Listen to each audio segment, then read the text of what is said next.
Un forum d'affaires international sur le Sénégal se tenait aujourd'hui au Sénat à Paris, en France. C'est l'occasion de faire le point sur les relations économiques entre Paris et Dakar. Et ce soir, nous accueillons Seynabou Diassal, une jeune entrepreneure sénégalaise à la tête de Global Mind Consulting, un cabinet de conseil implanté à Dakar et à Libreville, notamment une entreprise plusieurs fois distinguée. Bonsoir Seynabou Diassal. Bonsoir. Bonsoir et bienvenue. D'abord, cette plateforme du Forum d'affaires international sur le Sénégal, vous avez contribué à la mettre sur pied. 3 questions en vrac. Pourquoi maintenant? Quelle est l'ambition de ce forum et à quoi sert-il? Alors, c'est une bonne question. Déjà, merci de nous inviter. Effectivement, je pense que c'est un forum qui marque un temps fort entre la relation entre les deux pays. Celui du passage à l'action, mais surtout aussi celui du passage à la compréhension mutuelle. Et ça, je pense que c'est un élément important. Global Mind Consulting est partenaire de cet événement, aux côtés de Business France qui organise. Et c'est la première fois que la France reçoit le Sénégal au Sénat. Donc j'ai l'impression que c'est un signal fort aussi pour montrer cette volonté de voir se renforcer les relations institutionnelles, économiques entre les deux pays. Il y a énormément d'opportunités au Sénégal pour les entrepreneurs et les investisseurs français qui, peut-être par le passé, avaient une pratique où on a pu observer des pratiques qui n'étaient pas conformes à ce à quoi on aspire. Et je crois qu'aujourd'hui, on est en train de tourner aussi une nouvelle page qu'il faut accompagner et puis avec laquelle il faut rester vigilant parce que tout ça doit se traduire en action. Mais je pense que c'est important aujourd'hui de changer le rapport. Changer le narratif. Changer le narratif et puis travailler à avoir une relation d'affaires qui soit gagnant-gagnant, qui soit équilibrée, où tout le monde peut s'y retrouver. Et c'était un peu le sens. Comment on fait pour justement se comprendre? D'abord, il faut commencer par s'écouter. Ouais. Et c'est pour ça que ces plateformes-là, ce sont, à mon avis, des bonnes initiatives parce qu'elles permettent aux acteurs de se rencontrer, d'échanger, de débattre et potentiellement aussi de réfléchir ensemble aux solutions les plus efficaces lorsqu'on veut nouer des relations d'affaires, lorsqu'on veut contribuer activement concrètement à la transformation économique du pays dans lequel on veut s'implanter, dans lequel on veut se développer. Là, en l'occurrence, on parle du Sénégal. Donc, je crois que c'est des initiatives qui peuvent être utiles.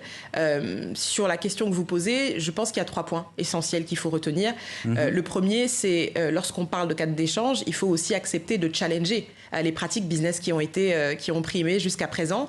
Le deuxième élément, c'est qu'il faut envisager d'ouvrir et de changer la manière de faire du business au Sénégal, potentiellement lorsqu'on est une entreprise française, en s'interrogeant et en se demandant, tiens, est-ce qu'il n'y a pas des acteurs qui sont déjà présents localement, qui font déjà un travail de maîtrise, qui ont déjà une forte maîtrise de l'environnement, des réalités socioculturelles notamment, mais pas uniquement, et qui ont un niveau d'expérience et d'expertise qui est suffisant pour nouer une joint venture et travailler ensemble à la construction du développement de cette entreprise. Donc ça, je pense que c'est aussi un nouveau modèle qui a le mérite de fonctionner, puisqu'on a aussi dans le cadre de nos activités le plaisir d'accompagner des acteurs qui sont dans le secteur minier. Et je pense à un notamment qui l'a fait et ça marche très très bien. Parce qu'aujourd'hui, le Sénégal est en train d'impulser et d'imposer la promotion du local content. Donc de mettre en valeur aussi les entreprises sénégalaises. Local content, voilà, c'est ça, effectivement, mettre en lumière d'abord les partenaires locaux. Exactement. Et de faire en sorte que les entreprises sénégalaises puissent être peut-être privilégiées dans les différents marchés, les opportunités qui peuvent exister. Et ça passe aussi par effectivement l'identification des secteurs prioritaires d'investissement. Et c'est là qu'intervient aussi votre savoir-faire, votre expertise? Oui, c'était le 3e point. C'est effectivement de s'intéresser aujourd'hui aux priorités sectorielles qui existent dans le pays dans lequel on investit. Il se trouve qu'au Sénégal, on nous a présenté une vision, la vision Sénégal 2050, qui semble être une vision assez ambitieuse. On a également eu le plaisir dernièrement de voir un plan de redressement socio-économique qui a été présenté par le Premier ministre Ousmane Sonko. Donc on va dire que c'est, en tout cas pour l'investisseur que je suis, pour l'entrepreneur que je suis, ça fait 15 ans que je fais que Global Mind existe sur le continent, c'est un signal qui est très intéressant, auquel il faut rester attentif et qu'il faut encourager, parce que la réforme du Code des investissements dernièrement qui a été adoptée, pour moi, ça veut dire que peut-être que le secteur privé commence à être de plus en plus entendu dans sa volonté d'avoir un climat des affaires, un environnement des affaires qui soit attractif, qui soit attrayant et qui permette finalement aux entreprises de libérer tout leur potentiel. Et donc, ça veut dire aussi que l'aspect économique que vous évoquez, se fonctionne main dans la main quelque part avec l'aspect politique, puisque vous parlez de Sénégal de 2050. Est-ce que l'arrivée il y a un an au pouvoir donc de Bassirou Diomaye Faye a été selon vous un vrai tournant? Vous l'avez un peu évoqué avec ce regard sur les entreprises privées. Quand on parle par exemple d'environnement des affaires rénové. Je pense que le fait d'avoir une nouvelle classe de dirigeants... De génération aussi? De génération, ça ne peut pas être une mauvaise chose parce que la plupart de nos pays, à 70%, les jeunes sont majoritaires. Je crois qu'au Sénégal, on parle les jeunes ont 19 ans, 70% de la population a 19 ans, pardon. Et donc ça appelle quand même à s'intéresser à comment est-ce qu'on entend cette voix de la jeunesse et comment est-ce qu'on l'écoute et comment est-ce qu'on arrive à intégrer et à prendre en considération ces aspirations profondes qui sont légitimes.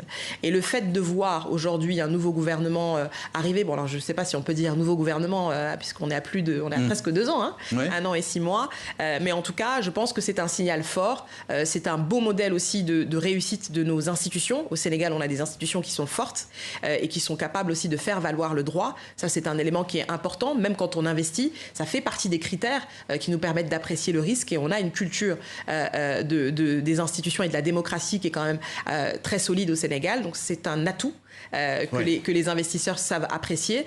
Maintenant, on attend de voir